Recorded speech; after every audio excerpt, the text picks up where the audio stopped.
Welcome to another episode of the Whole Human Podcast. My name is Peter Sorgenfrey, and today I have the pleasure of speaking with Itay Forer, who has very kindly come on here to talk about investor relationships, knowing when to pivot, the emotional journey of a founder, strategic shifts in market changes like COVID. There's tons of things we can talk about. But first, I'd like you to introduce yourself to the listeners of the podcast. Thank you so much for having me, Peter. I'm a founder, I'm an entrepreneur, I'm a mentor and a coach. In my past, I actually founded multiple companies. I founded a startup from 3 founders to 400 plus employees, raised money from investors, and grow this business up. Later on in my career, I started designing more and more products and went into mentoring and coaching. Today, I'm coaching and mentoring CEOs and a lot of interesting professional in their journey into business growth and professional and personal growth. Excellent. So one of the things we've spoken about before coming on to record this was throughout your journey, obviously you've raised professional investment from professional investors. And one of the things that you mentioned to me that I think would be super helpful for the listeners is what happens when there is a misalignment between you, your founders together, the co-founding team, and your investors. And I think you have an example of that happening to you. Can you take us back to that and tell us a little bit about that situation? Sure. I guess high level, one thing that you always need to remember, and that's what I'm reminding myself a lot of the times, is that when you're finding an investor, it's not just the money, it's a relationship that you build, and you need to understand their own strategy. Can each one of an investor, if it's an angel investor, VC, which is venture capitalist, they all have different kind of strategies internally of why would they invest. And it's not necessarily always going to be aligned with you as a founder. So you need to remind yourself you're getting into a long-term relationship. And with that in mind, you need to think about, would it be helpful for me in the future too? Or is it just a quick money right now? Because money is cheap. You can take a loan from the bank. When you're getting into investor who has equity and even board decision within your company, it's get a bit tricky. In my case, what happened is when we raised our seed round, everything was great. When we raised our Series A, we actually took a few investors, which at that point in time looked amazing for us because they were like in service business, which what was our business too. And they show promising visions as well. But we weren't going too deeply into what is their strategy. And then when we got to a point where we needed to think about the business for the future perspective and change strategy, we hit the wall where we as founders had a new way to take our company and shift it, and almost like it's not pivot, but take a different direction to think about long-term goal. But it wasn't aligned with that, with those group of investors, which had board seats and some of decisions within the board. When you have a C corp or companies with board, is that some decisions are unanimous. So even though one person at the board doesn't think like that, like you, or won't approve it, you cannot go on with it. A lot of the time, it's for more of the critical things, like a shift in certain things within the company, or decision to sell the company, or things like that. In our experience, which was, I would say, one of the toughest situation I had running the company, was where we finally saw a way to think about very long term within the company and what can we do with the company. And suddenly, in our case, it was we were an on-demand laundry and dry cleaning service. And when we saw the future of sustainability and secondhand and those kind of realm, we thought about shifting and take this thing to the next level and not just doing the on-demand laundry and dry cleaning. And the investor blocked us. They basically didn't want us to continue on. And it was a huge hit for us as founders. There's a couple of very key points there, I think. One is all money is not equal, right? So understanding what the money comes with, the mentality, the shape of the firm. You mentioned venture capitalists. When you look at the stages of funding, obviously you have angel funding, you have pre-seed, you have series A, B, C, D, however long you want to go. Maybe you even have private equity later on.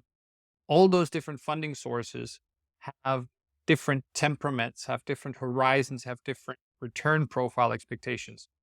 So that you need to understand, but you also need to understand, of course, the people that come with it.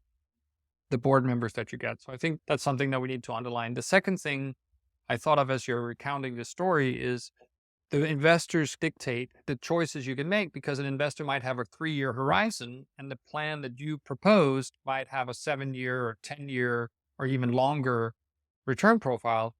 And so for that reason alone, because their mandate is a 3-year horizon, they will say no to something that is quote unquote only in the interest of the company. Right. And it seems like that's what you experienced. Exactly. So 100% agree with you. And I feel like that was because my first company of raising money, that startup experience was the first time for me. And a lot of the things were new to me. I got a lot of like disclaimers when I was raising the money. You become bullish. Yeah, I can do whatever. And like you said, money is basically one way you're getting. So you can get, we said, a loan from the bank or get money from someone. But then if that money eventually going to lead you to fail, so it doesn't matter the money you got.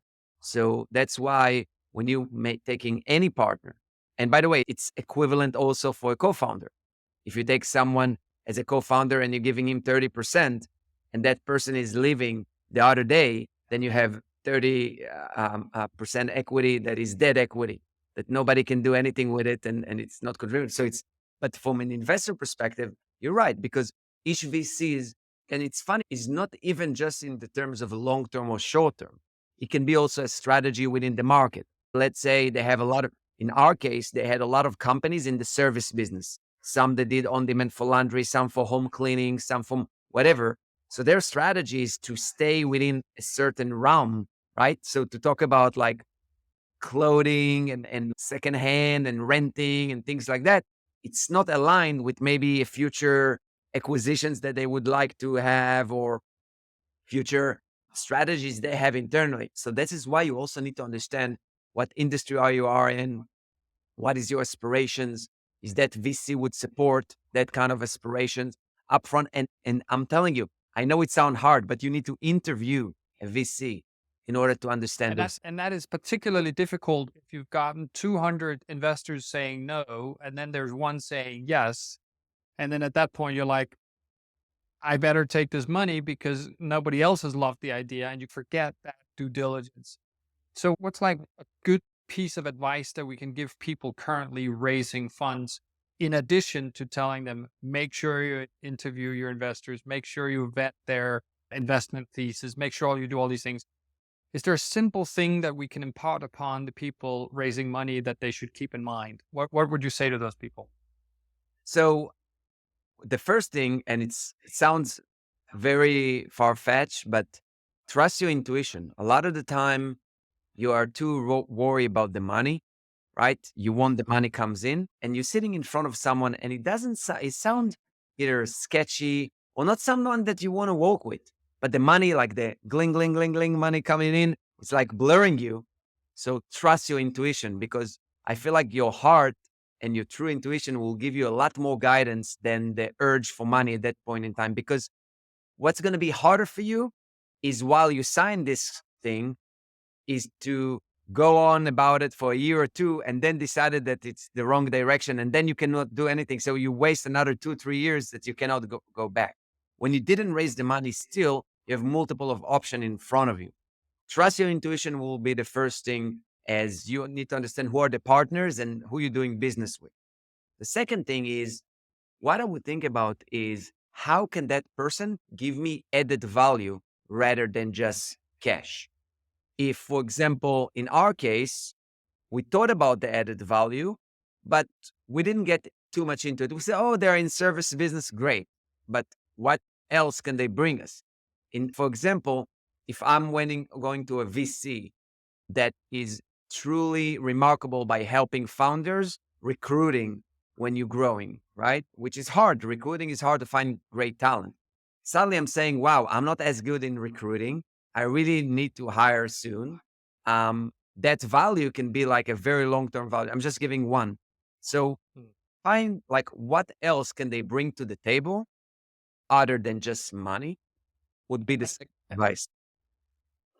Yeah. And I think that's, as you're saying this, I'm also thinking start early, right? Mm, So you basically need to start getting to know investors, getting to know the companies that they've invested in, get to observe them a little bit along the way until the point where you need to raise money.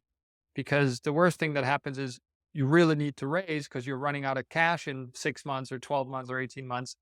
And that's when you start making decisions that maybe long term prove not fantastic for your company. All Yes. this said, of course, there are many situations where it's worked out, right? Yours was just a case where there was a divergence between what you guys wanted and what this investor wanted. So what happened with the company? What happened with the business after that? So I guess mentally that decision took the air for me from continue running the business. So like fundamentally, I wasn't as excited from that moment because I realized, hey, I need to push. Yes, I was a leader and in the company and a founder, but I needed to push something that I don't think that's the right direction. So that change or that incident, like basically told me that I cannot stay for long. Long story short, I just stayed a couple more years and then we decided to merge the company, which an opportunity arise and makes sense. But I guess what I lost is the passion and the excitement to go on because at the end of the day, I didn't build this company to be rich and famous. I built it to solve a problem, which I experienced myself. And I saw how can I extend this problem and create something remarkable for our customers going forward. And when I felt like it's become just, hey, just a business managing it and running it, for me, at that point, having all this ambition, all this vision in me, and what I want to explore, it was just a flat tire right there at that point. So now so since then you, as you said, you've spent time working with other founders and mentoring them. What are some of the trends that you're seeing among these mentees, these founders that you work with? What are some of the main topics that you work on with them? So I guess because of the pandemic and also the financial crisis, specifically in the US and in a lot of other places, I guess a lot of the founders are different than in my era. They're more cautious into building something without to be dependent on um, external funding. Now, that doesn't mean they're not raising, but I guess part of the trend is where that's the trend I see. I also see less people in like less VCs investing, but from the founder perspective, I feel like that's also what I'm trying to help them is try to think about you growing a company. VC can be one decision, but you can do other ways, other stuff. Like in the early stage, when you're like only a sole founder or maybe even two founders, finding a couple more founders that have different talent than you, let's say one in marketing and one in sales or whatever it is with the right network, with whatever can really transform growth. And that's what I saw more is like people open up more to partnership, to engage with other people, although even it's fully remotely and you maybe even haven't met that person. But that I think the COVID changed the narrative there and opened people to trust. I can tell you that in my last product that I created maybe 6 months ago, I actually brought on someone that I haven't met in person, and I gave him, of course, vesting and cliff, but I gave him equity as a form of things. I think that's part of the things that I see more. But on So another hand, yeah, yeah, no. So just to add on to that, that we're seeing more and more people bootstrap essentially, right? And we're correct. seeing more and more people trying to find ways to grow their businesses through bringing on people who get equity. So co-founders or others who are sort of more closely tied to the company as a way of accelerating, as a way of building their businesses. If you only had one choice today and you were to go back and do some of the things that you've done, would you still take investment? Wow, that's a tough question. In our business of what we did, because we are operational business and not purely software, it was really hard for us to scale more without funding. There's a lot of capex and things like that. However, I feel like the decision now that I understand more, which I haven't in the past, is that there's nothing wrong with having a great business that is not a startup. Startup equal growth. So if you're fast growing, you are a startup. You can also do amazing business and make and enjoy it and create a product and have users and enjoy every day. And still, you don't necessarily need to hit $20 million in investment to get there. And funny enough is that throughout the journey, you can create a very strong business for yourself as an entrepreneur and founder and support yourself and your family and make amazing money, but no need to get additional fund or control into the company to be happy and to be successful. And I see a lot of those trends of people understanding that, hey, if I build up a very strong and healthy company and I'm enjoying what I'm doing, I less feel like I'm working, and especially not feel like I'm working for investors to make the 10x on me. And rather than I giving myself an option, and that's what I learned because also in the last, I would say 5 years, I've been doing a lot of acquisitions, either for helping other companies that I'm supporting or doing it myself. What I've learned is that sometimes you can create a great business and decide to sell it with no investment for 6 figures, 7 figures. You can make a lot of money out of it by still doing things you like, which could be the same outcome if you sell even a company for 100 million, but eventually you only left with, I don't know, 5%. You're making 5 million, and it's not exactly 5 million, it's even less. And you basically get signed up with the devil sometimes. So I changed my perspective to think about there is only one way. And I think startup was the mainstream maybe in the last 6 to 8 years for people. Like if the mainstream was corporate 20 years ago and 10 years ago, in the last 6 or 8 years, because of the success of all the other startups, it became mainstream. Everybody want to do a startup. I guess now it becomes more for entrepreneurship rather than startup. It's changing the word startup to entrepreneurship, where you can create a product, be a solopreneur or small, even as a side gig, as a 50% of your time, and make a nice amount of revenue and enjoy it, but you're limited to make your own decisions and your own direction within your product or your company. And I think that's absolutely true. So my corollary to that would be everybody I meet has a startup, but a lot of them also has a job, right? So everybody's working on something. And the second thing is increasingly I'm seeing people trying to build stuff and avoiding taking capital because they know that comes with a bunch of strings attached, unless they are like you were in a capital intensive or research based business that has a long path to revenue. So they need to be sustained for a longer period of time, pharma or material sciences or that kind of thing. And to me, that's a healthy thing because you, to your point, you get more and more people being in control of their own destiny, actually building. In the old days, it was a little bit like, oh, that's a lifestyle business, a little bit derogatory, right? Oh, Yeah. that's a nice little business. But again, if you can sell a business for 1 million and you own 98% of it, that's more fun than selling something at 10 million that you own less than a percent of. So people are getting wise to the fact that they want to have a decent life without all the pressures as they're doing it. And they're getting wise to the fact there's many roads to living a financially fulfilled life. It doesn't have to be 100+ million exit of which you own nothing. It can certainly be something smaller. I want to shift gears a little bit here as we're coming up towards the end of our conversation. What's next for you?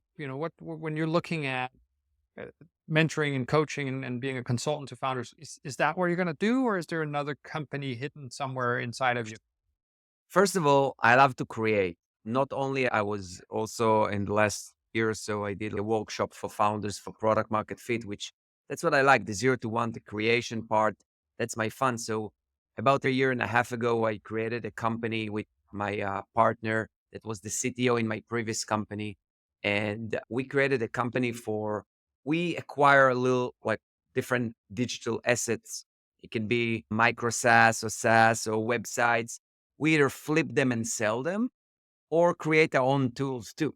So Mm. 6 months ago, give or take, I had my own problem with become productivity, like to have a productivity tool to be more productive and using AI, because AI is out there, but how can it be more productive? So I actually created a tool with my partner, and we brought on another partner in the marketing aspect, and we created a Google, like a Chrome extension, which I called two is the number two slash dot AI. And I'm enjoying creating. It's like taking 20% of my weekly time, maybe 15, 20%. and in the 6 months, and we're able to grow it to thousands of users and hundreds of paying users every month. But more than anything, I'm doing it because I still love to create. You can still do things that you love. I love mentoring and coaching. I love consulting.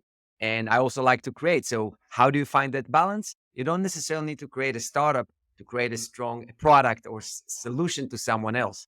And I feel like my day to day is no longer, I become very spiritual within the last, I would say, 7 years. And what I've learned is that the day to day and the present moment is the most important thing. So try to ask yourself a lot of the time, why are you doing certain things? Because if you're asking yourself, I want to make more money, then it's irrelevant to be an entrepreneur or founder because it's a lot more riskier, right? So you need to go into the corporate world, just make your salary, grow the scale in the company. But if you're choosing to be an entrepreneur or founder or things from that nature, ask yourself, what keep you excited? For me, it's creating and being in the surrounding of people that are exciting and taking challenges and try to solve problems. That's what I like. And that's like how I change my mindset. And that's what I'm trying to help a lot of other founders and entrepreneurs to think about business from a different perspective. No more work-life balance because life is one piece. And the moment we separated, I think that the work-life balance actually was, in my opinion, was created by corporate. They basically saying, okay, here is wellness, do some wellness. Here is your work, but focus on your work, feel good afterward, and then we'll get back to work. And I think that I change this narrative and I just live life. And if 70% of my day is work, basically what we call work, why not doing something that I'm excited to do? And the number Yeah. one question I ask myself and other mentors is, if I got 200 million tomorrow in my bank account, what would I do with my day to day? And if I still would do what I doing today, then I'm in the right direction. Yeah. And I think that's actually a very good yardstick and a question everybody should be asking themselves, right? Am I generally excited when I get up in the morning and start on the thing that earns me a living? If the answer is yes, most of the time I am, then fine, keep going. But if the answer is no, actually, most of the time I'm not excited about what I'm currently doing, then we have ample opportunity to make changes about it. It used to be that people had a hard time changing professions or changing areas of work, but it's getting increasingly easier for certainly white collar workers and knowledge workers. Of course, if you're a mining specialist in engineering, there's only so many places in the world you can do that. Made your life But for the rest of us, thinking. Go try to be a creative. That's the thing. Is like a shifting. Is we're living in the present moment. You don't ask yourself what you're good at when you were young. I was an athlete when I was young. It doesn't mean that I'm going to stay athlete for life. But if you are a creative person, and a creative person can be very analytical, it doesn't mean explore. Try it as a hobby. Do things as a hobby and try to open your brain to new experiences and new basically challenges. And that's how you grow. That's how I don't see growth as linear. I see growth as an expansion. You in the center and you right. have a sphere around you. So you grow everywhere and you're stretching more and more your ability to observe many different things within your life and in general. And in order to enhance it, you need to experience more. And my startup experience taught me a lot, right? Without having these 8 years of running this company and going through the ups and downs with the difficulty and the success, would only brought me to my next chapter. Within that chapter, I still had a lot of different challenges and opportunities. So only those things, experiences, is to remember that the only thing that's constant is change. That's the only thing that's constant. And living in the present moment, connect to yourself in a way and ask yourself a question like you mentioned, Peter, like every morning, because that's a present moment to ask yourself when you wake up, what's going on with myself, and not say, oh, wait, in 20 years, I'm going to go in pension and then I would enjoy life, or then I'm going to do things I love. Why not starting today? Even with the small bites. Exactly. And so with that, I think we'll finish off here. Thanks, Itay, for doing this with me. I appreciate it. Certainly we'll put where people can find you online in the show notes for this, and we'll mention it on the podcast as well. Thanks again. Thanks for being here. Thanks for having me. And to everybody listening, this was another episode of the Whole Human Podcast. I'm your host, Peter Sorgenfrei. If you have any topics or any people that you would want me to talk to and topics to cover, you can always let us know, and we'd be sure to reach out to them and record another episode. Thanks for listening.